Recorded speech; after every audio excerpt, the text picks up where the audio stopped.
check. Hey, all right.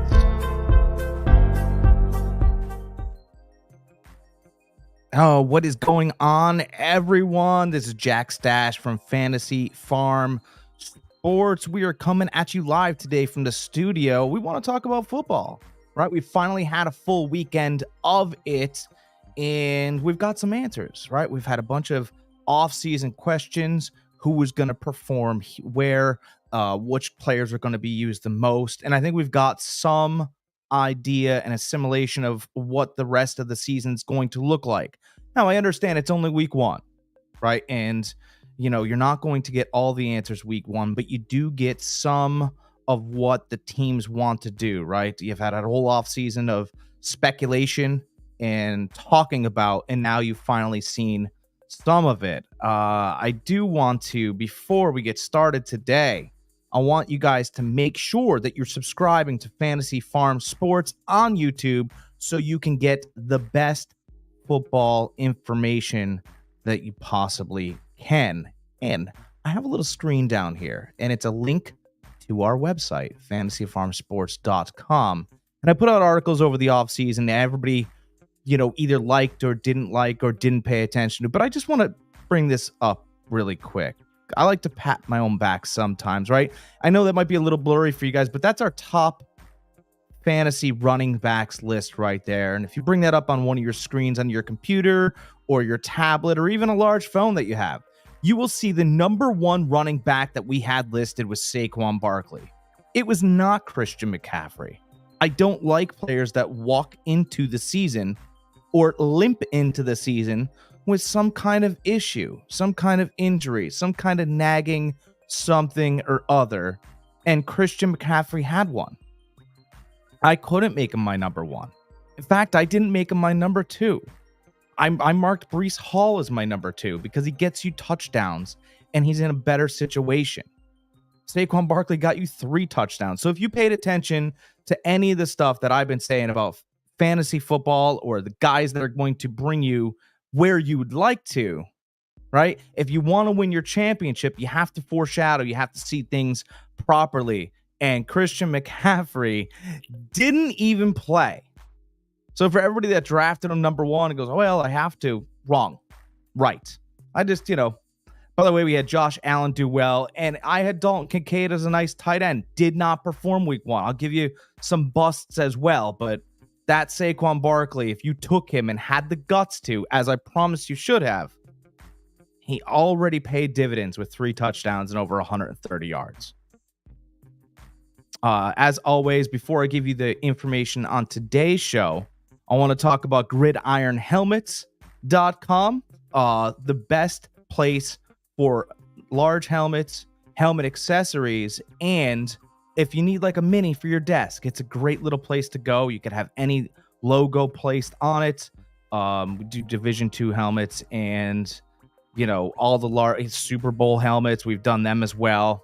We also have a new little sponsor, and that is Gridiron Man Cave, gridironmancave.com, and they do a little bit more, right? It's Gridiron helmets doing more than just helmets, right? They're producing things that are fun for guys' man caves, and they've been happy enough to come on and sponsor us as well. Same guys, they're just branching off and doing better things because they've already done really well with helmets, so they just want to expand a little bit, and I think it's a great time to take a look at that side as well. Now, let's get to some of the things that we want to talk about today.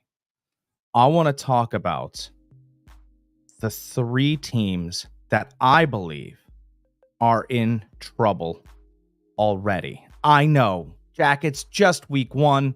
You can't overreact. These teams, they'll go back to the drawing board and they'll figure it out and they'll get some wins and they're in trouble. I'll promise you these teams are in trouble because I don't like body language. I don't like the things that have gone on in the preseason leading up to these problems, and now they're glaring. I think they're right in front of our faces. We're going to ignore them. And if you ignore a problem for so long, it becomes exactly what you are, right? You eat too much, right? And then you're like, oh, God, how did I get overweight? Well, you did it to yourself.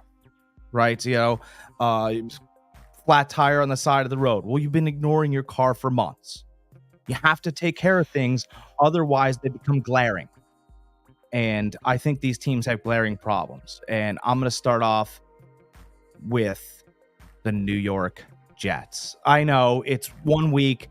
You had to travel all the way out to San Francisco. You knew you were going to be doing it, and you lose 32-19. I don't mind the loss. Everybody loses, right? You can't win them all, right? It's a phrase. Go out there and try your hardest. Did you? Did you go out there and try your hardest? Did you give it your all? Because I don't think that's true at all. I don't think that's true of the Jets, because I don't believe in their quarterback gave it his all. Aaron Rodgers went out there and it's 167 yards, a touchdown on a busted play. There was a flag on the play, and he got a free play touchdown. Great.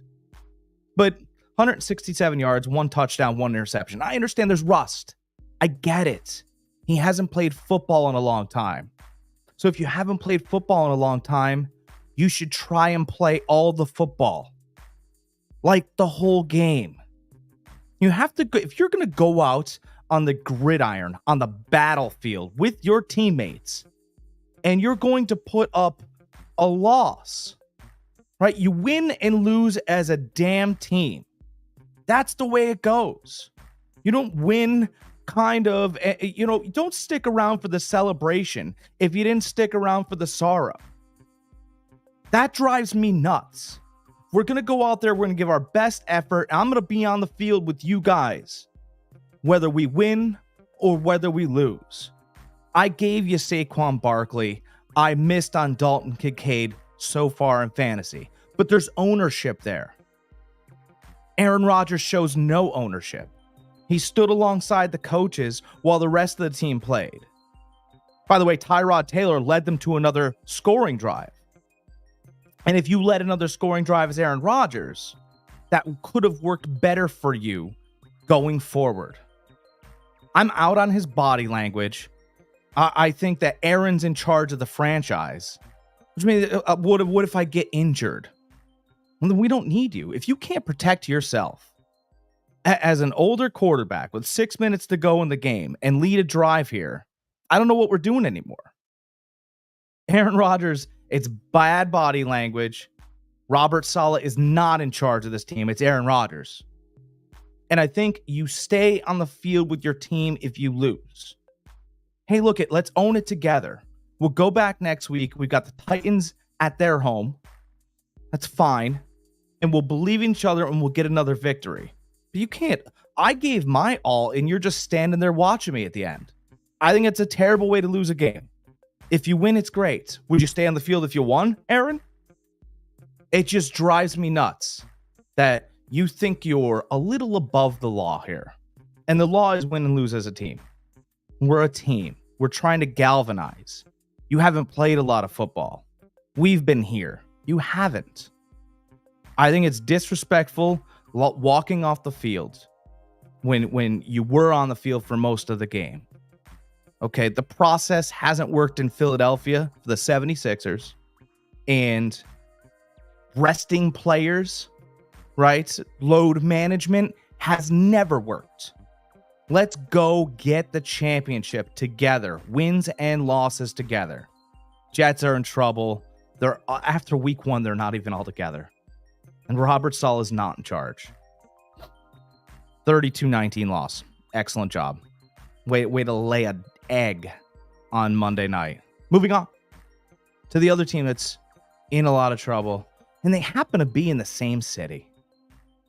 The New York Giants are in trouble. All right, they lost 28-6 to the Minnesota Vikings. Now, listen, everybody had them losing. They weren't this favorite, right? But the Minnesota Vikings have a terrible defense. Please understand, they're ranked 25th. They're a really bad defense, and you couldn't find a touchdown, couldn't find yards. You couldn't manufacture a real drive, right? Like this feels real bad because the rumors in the offseason were that the Giants wanted Drake May with everything. They were trying to throw the kitchen sink. We covered it. The Giants wanted Drake May so badly. They needed a new leader here. And Brian Daboll, once upon a time, had a player. He was the offensive coordinator for the Bills. He knows what a Drake May-like player looks like in Josh Allen. And now he doesn't have him any longer. And the Giants were trying to throw the kitchen sink to get that Drake May spot. And they don't have him. Daniel Jones, 186 yards, 2 interceptions against one of the worst defenses in the league in Minnesota. You can't do that. You can't not participate in the game for which you're in. Your ass will get kicked. I promise you. You know, the Giants' general manager was seen at a Georgia game scouting their quarterback, Carson Beck. Now, you would listen, no disrespect to Carson Beck, but Daniel Jones, you need to step up if you know your general manager's out looking for other girls. Okay? Right? You need to do that because otherwise they're leaving you. You have to do something on the field here. You have to do something. And that leads me, I love the Commanders and Giants over this week. I know it's off topic a little bit. Over 42 points, take the alternate spread. That's your bet your house. Because the Giants need to give New York some hope. I think the Jets will probably get a victory. The Giants losing 28-6 to Minnesota is a joke. You could have lost 28-17. You lose 28-17, it makes you look like a football team. It makes you look like you have some semblance of a plan. The only thing you did this offseason was lose your most popular player in Saquon Barkley. I'm out on the Giants. I gotta be out on the Giants. Your general manager, once upon a time, married Daniel Jones, and now he's looking for a divorce, and he's looking to find. He's scouting players in Georgia, and then you don't score a touchdown? Makes me feel like you don't care very much, Daniel Jones. And you know what? You're going to lose a city that once upon a time did have your no longer. Back is not had. Out on the Giants. And our last team for which we're out on already. Now, and look at these teams could turn around. Like, I don't think the Jets are done on the year. I just need Aaron Rodgers to look like he cares. To live and die on the field with his team. He drives me insane. The amount of talent he has, but he just scoffs at everybody else. Above the law. Don't like it. I don't like that at all. Last team, though, is the Panthers. The Carolina Panthers. Bryce Young doesn't look like a professional quarterback. He didn't look like much of one last year. The Panthers were bringing in Dave Canales to help him along and make him look better. But let's remember what Dave Canales got last year, right? He got a Baker Mayfield in Tampa who was trying to revitalize his career. Baker was always a real quarterback, though. His rookie season, he had 28 touchdowns and 14 interceptions. Dave was trying to bring him back, build the confidence back, get him in schemes that he liked. That's what Dave Canales was doing. I think he thought he was going to Carolina to try to bring Bryce Young back some confidence. But Bryce never really had any confidence. He looks small. He looks scared. And I don't think he's really going to be a starting quarterback for much longer there. You can't. 47-10. I know New Orleans has a real defense. But if you're a Carolina Panthers fan, there's not much there. They brought in Deontay Johnson to try to help you, to try to get open for him. 161 yards, 2 interceptions. Do we really think, I'm asking you guys out there, do you really think that Bryce Young's a starting quarterback? He doesn't feel like a starting quarterback. Even, he's not Tua, right? Because Tua can throw to speed. He throws to open. He knows schemes. He's not Kyler Murray. He's not even close to athletic. Let's remember Kyler Murray did a fantastic job up in Buffalo this week. They fell short but he didn't look small. And that was interesting to me. You can be a little bit smaller. You have to play up to the caliber of what the NFL talent is. You can come up short, but not look small. Bryce Young just lost by 37 points. And again, you can have bad days. You can lose. It's okay to lose. Don't look like you don't belong. That's my problem with Bryce Young. Bryce Young just doesn't look the part. He may have the leadership skills. He may want to be. But at the end of the day, there are plenty of wannabes out there that just can't get the job done. That's the tough part, right? The breakup. When you have to walk in and finally tell a guy, hey, sorry, it's not you. We have to move on, because if we continue doing this, we will look like the Giants. We're gonna sign a Daniel Jones, and we can't do that, right? We have to be a winning franchise. They all can't be, but we have to work towards being more of a winner.